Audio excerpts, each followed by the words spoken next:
Bill O'Reilly here, Tuesday, November 17th, 2020. You're listening to the O'Reilly Update. Here's what's happening across our nation. Thousands of new ballots discovered during the Georgia recount. Governors bring back the COVID shutdown. 4 in 10 Americans plan on celebrating Thanksgiving in large groups. Most flights between the U.S. and U.K. canceled until 2021. The World Health Organization warns a vaccine may not be enough to stop the plague. Also ahead, will the TV news media collapse after Donald Trump departs? But first, poll workers in Georgia discovering 2,600 uncounted ballots in Republican Floyd County. Officials say the votes were found on a memory card in a ballot scanning machine.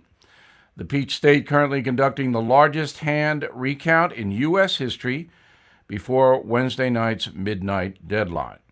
Governors in some states bringing back the pandemic lockdown: New Mexico, Washington, Oregon, Michigan, New York, California, closing bars, restaurants, gyms, churches, and other places people may transmit the disease. North Dakota instituting a statewide mask mandate. The positivity rate there now hovering above 16%. Wow. Survey from Ohio State University says 40% of Americans plan on enjoying Thanksgiving with at least 10 other people. A third of us will not require our guests to wear masks inside the house. I know I won't. The study comes as COVID surges in all 50 states, infecting about 1 million people a week. The British not coming this Christmas. American Airlines and other carriers canceling service between New York City and London until January. The UK remains one of the worst hotspots for COVID. British Prime Minister Johnson shut down the pubs and other businesses earlier this month. Officials with the World Health Organization telling reporters any new vaccine will not be enough to eradicate the disease. The agency's director says, quote, a vaccine will be a complement to other tools. A vaccine on its own will not end the pandemic. Drug companies Pfizer and Moderna disagree. Both expect an effective treatment within months, and so do I, but we're talking about America, not the third world. In a moment, as President Trump leaves the stage, what will television news do? Right back with that. Hey, it's tough out there right now, and a lot of us have been depending on our credit cards to make ends meet. If you have mounting credit card debt, you can save money with a credit card consolidation loan from LightStream. The average credit card interest rate can run more than 19% APR, but LightStream's fixed-rate credit card consolidation start at 5.95% APR with autopay and excellent credit. Get a loan tailored to your needs from $5,000 to $100,000 with absolutely no fees. The application's 100% online, and you can even get your money as soon as the day you apply. My listeners can save even more with an additional interest rate discount. The only way to get that discount is to go to lightstream.com/bill, lightstream.com/bill. Subject to credit approval, rate includes 0.50 auto pay discount. Lowest rate requires excellent credit. Terms and conditions apply. Offers are subject to change without notice. Please visit lightstream.com/bill for more information. Time now for the O'Reilly Update message of the day. TV news we hardly knew ya. Get ready. Big changes coming next year in politics and media. All of us will be affected. Spread the word. Unless Moses comes back and parts the Potomac River, Joe Biden will be president. Old Joe grabbed more than 78 million votes, a record.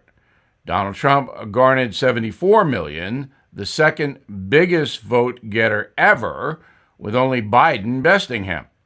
Doing the math, more than 150 million Americans cast ballots. But on the day after the election, with the contest and dispute and drama high, only 2 million Americans watched the CBS News special.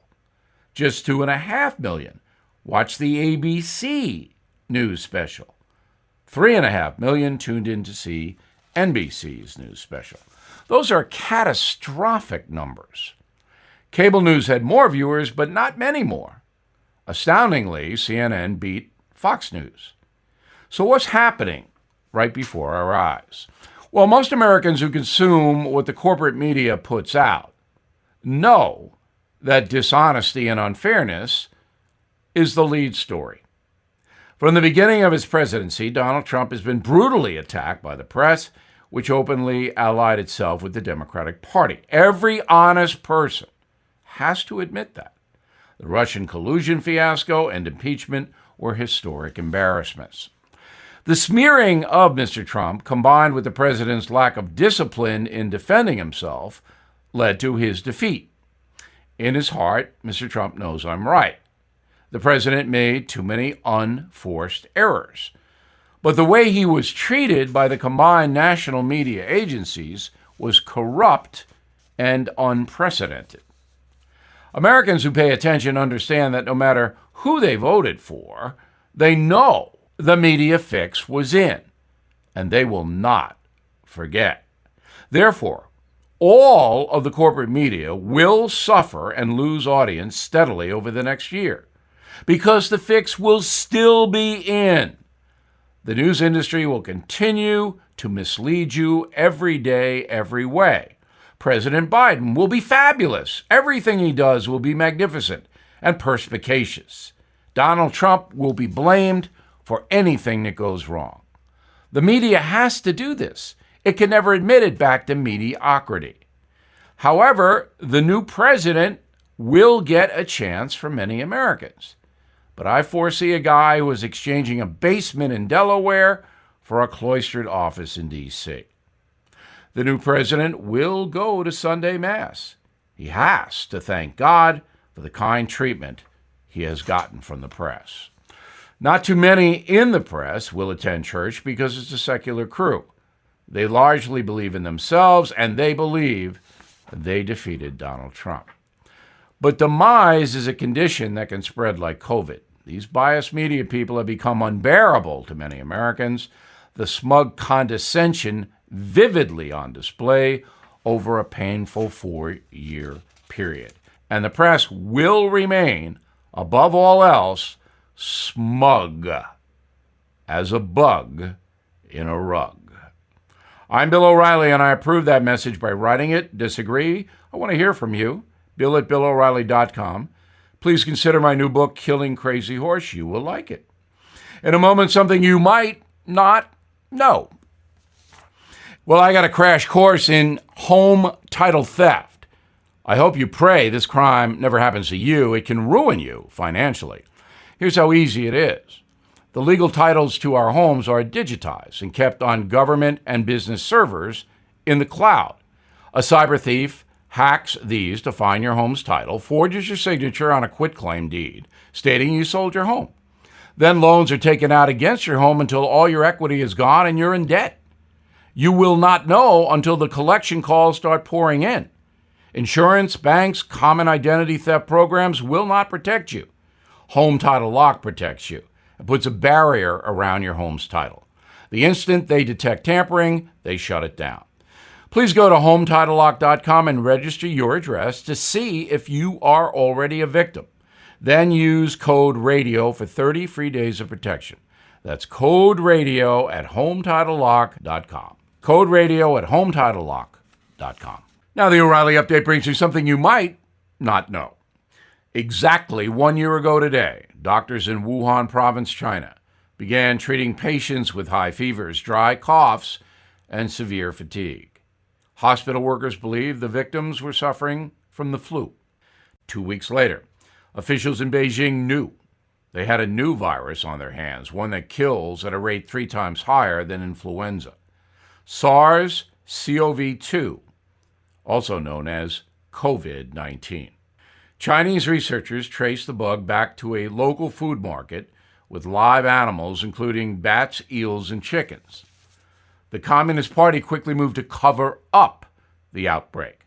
The military was deployed to isolate Wuhan. Folks were forbidden from leaving their homes, entering public buildings, even shopping for groceries. More than 900 million people in China were ordered to stay indoors, the largest quarantine in history. It did not work. Between November 17th and January 1st, COVID spread through air travel to places like Milan, London, Madrid, New York. The United Nations and the World Health Organization were quick to back Beijing. The WHO released a statement saying, quote, China's actions actually helped prevent the spread of coronavirus to other countries, unquote.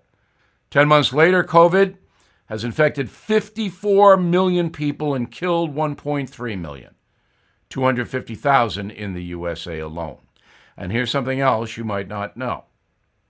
Right now, no one really knows how bad the virus outbreak is in China, as the cover-up continues there.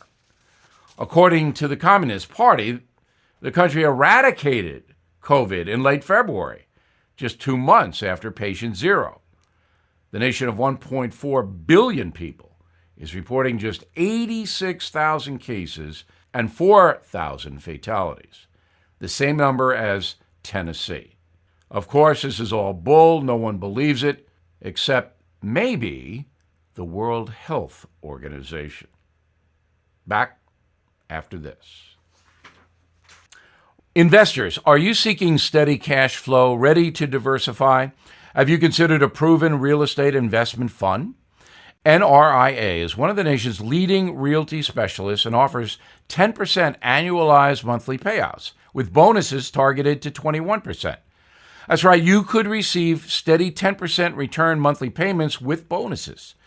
You know, they specialize in realty investing done right. Even use your 401k or IRA to invest. NRIA's 15-year track record and $1.2 billion in new construction development backs you. So learn how you can invest in this hard asset real estate cash flow fund today and receive 10% annualized monthly payouts with bonuses. This is something savvy investors should research and consider. Please call now, 201-210-2727, 201-210-2727, or visit NRIA.net. An offer to buy or sell any security is only made by the NRIA Private Placement Memorandum. National is a real estate development firm. See us at NRIA.net. Thank you for listening to the O'Reilly Update. I am Bill O'Reilly. No spin, just facts, and always looking out for you.